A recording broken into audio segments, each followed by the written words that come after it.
Hello అండి. Welcome back to Venus kitchen. చిన్న చిన్న పార్టీలకు, సందర్భాలకు మనం స్పెషల్‌గా ఫుడ్స్ చేస్తూ ఉంటాం కదండీ!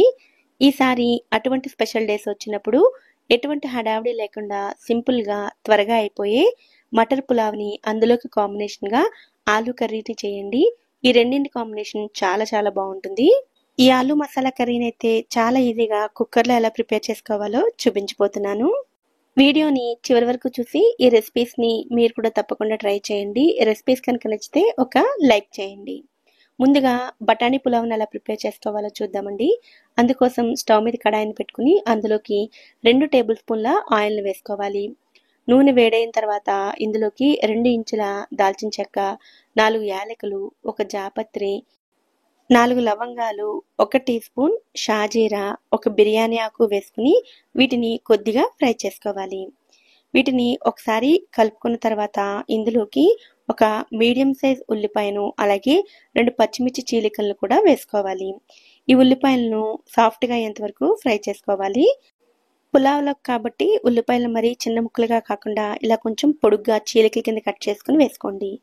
తర్వాత ఇందులోకి 1 టేబుల్ స్పూన్ అల్లం వెల్లుల్లి పేస్ట్‌ని వేసుకోవాలి. ఈ అల్లం వెల్లుల్లి పేస్ట్ పచ్చివాసన పోయి ఉల్లిపాయలు సాఫ్ట్‌గా అయ్యేంత వరకు ఫ్రై చేసుకోవాలి.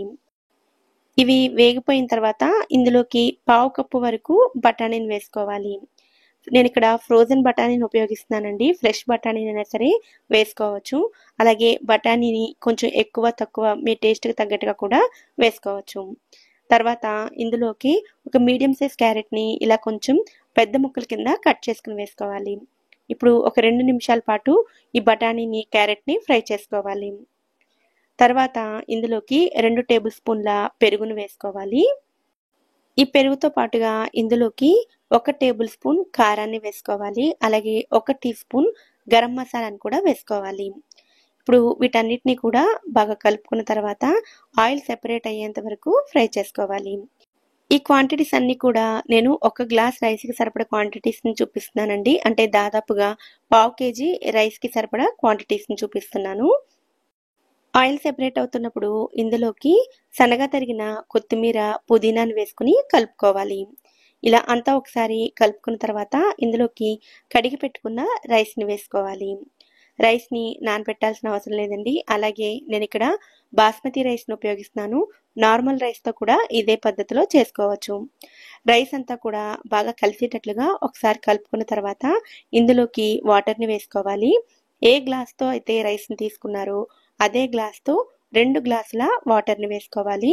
అలాగే రుచికి సరిపడా ఉప్పుని కూడా వేసుకుని అంతా ఒకసారి బాగా కలుపుకోవాలి. అంతా బాగా కలుపుకున్న తర్వాత మూత పెట్టకుండా ఈ రైస్‌ని ఇదే విధంగా కొద్దిసేపు మీడియం ఫ్లేమ్‌లో ఉడికించుకోవాలి. పలావులు, బిర్యానీలు చేసినప్పుడు రైస్ ముద్దగా అవ్వకుండా పొడి పొడిగా రావాలి అంటే నేను చూపించిన ప్రాసెస్‌లో ఒక్కసారి ట్రై చేయండి. ఇలా మూత పెట్టకుండా కొద్దిసేపు ఉడికించుకుంటే మీరిక్కడ చూడొచ్చు రైస్‌లోని వాటర్ సగం వరకు ఆవిరైపోతుంది. ఇప్పుడు అంతా ఒకసారి బాగా కలుపుకొని మూత పెట్టుకుని లో ఫ్లేమ్‌లో 5, 6 నిమిషాల పాటు ఉడికించుకోవాలి. లో ఫ్లేమ్‌లో కొద్దిసేపు ఉడికించుకున్న తర్వాత మీకిక్కడ చూపిస్తున్నాను చూడండి. రైస్ అంతా చక్కగా ఉడికిపోయి ఉంటుంది. అయితే రైస్‌లో కొద్దిగా తడైతే ఉంటుంది.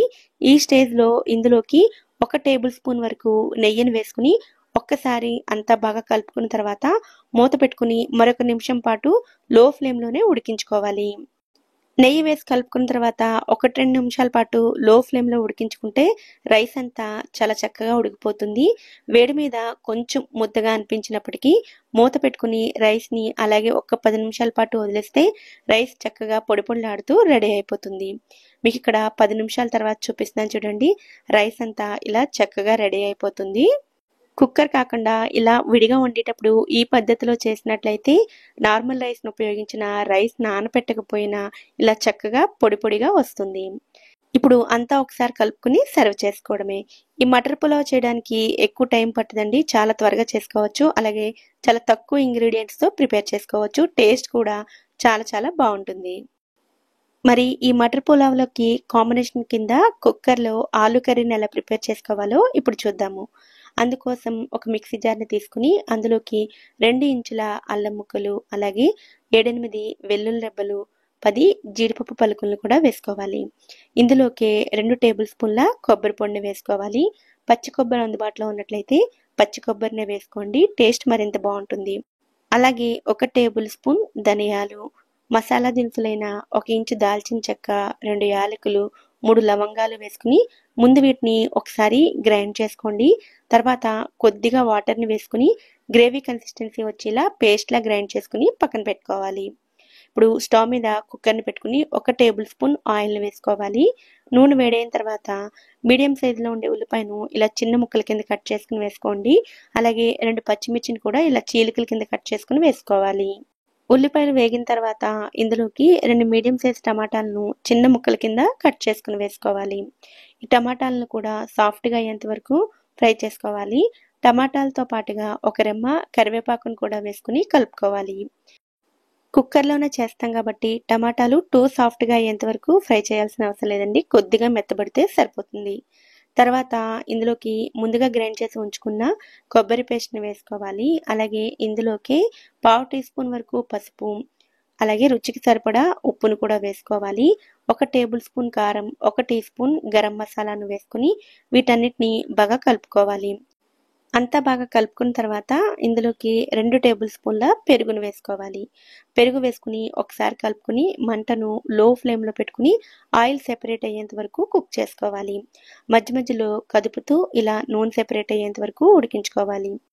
ఇలా నూనె సెపరేట్ అవుతున్నప్పుడు ఇందులోకి బంగాళదుంపలను వేసుకోవాలి. 3 మీడియం సైజ్ బంగాళదుంపలను ముక్కల కింద కట్ చేసుకుని వేసుకోండి. కుక్కర్లో ఉడికించుకుంటున్నాం కాబట్టి కొంచెం పెద్ద ముక్కలుగానే కట్ చేసుకుని వేసుకోవాలి. ఇప్పుడు అంతా ఒకసారి బాగా కలుపుకున్న తర్వాత ఈ బంగాళదుంపలను ఉడికించుకోవడం కోసం ఇందులోకి నీళ్ళను వేసుకోవాలి. 3/4 గ్లాస్ వరకు నీళ్లు పడతాయండి. నీళ్లు వేసుకున్న తర్వాత అంతా ఒకసారి బాగా కలుపుకొని మంటను లో ఫ్లేమ్లో ఉంచుకుని మూత పెట్టుకుని విజిల్ కూడా పెట్టుకుని 2 విజిల్స్ వచ్చేంత వరకు ఉడికించుకోవాలి. ఈ ఆలూ కర్రీలో బంగాళదుంపలు మరీ మెత్తగా కాకుండా కొంచెం ముక్కలుగానే ఉండాలి. అందుకని 2 విజిల్స్ వస్తే సరిపోతుంది. 2 విజిల్స్ వచ్చి స్టీమ్ అంతా పోయిన తర్వాత మీకు ఇక్కడ చూపిస్తున్నాను చూడండి, బంగాళదుంపలు ఇలా సమానంగా ఉడికిపోయి ఉంటాయి. గ్రేవీ కన్సిస్టెన్సీని అడ్జస్ట్ చేయడం కోసం మళ్ళీ ఒకసారి స్టవ్ ఆన్ చేసుకుని ఉడికించుకోండి. కన్సిస్టెన్సీ ఇలా వస్తే సరిపోతుంది. ఇప్పుడు ఇందులోకి సన్నగా తరిగిన కొత్తిమీర, పుదీనాను వేసుకుని కలుపుకోవాలి. గ్రేవీ కొంచెం పల్చగా ఉండేటట్లే చూసుకుంటే చల్లారేసరికి మరి కొంచెం దగ్గరగా అవుతుంది. ఇప్పుడు స్టవ్ ఆఫ్ చేసుకుని ఈ కర్రీని పులావ్ తోటి సర్వ్ చేసుకోవడమే. ఈసారి స్పెషల్ అకేషన్స్ వచ్చినప్పుడు ఈ బఠానీ పులావ్ని అందులోకి కాంబినేషన్గా ఆలూ కర్రీని మీరు కూడా తప్పకుండా ట్రై చేయండి. ఈ వీడియో కనుక మీకు నచ్చినట్లయితే వీడియోని లైక్ చేసి ఛానల్ని కూడా సబ్స్క్రైబ్ చేసుకోండి. నోటిఫికేషన్స్ మిస్ అవ్వకుండా ఉండడం కోసం పక్కనే ఉండే బెల్ ఐకాన్ని కూడా యాక్టివేట్ చేసుకోండి. Thank you so much for watching.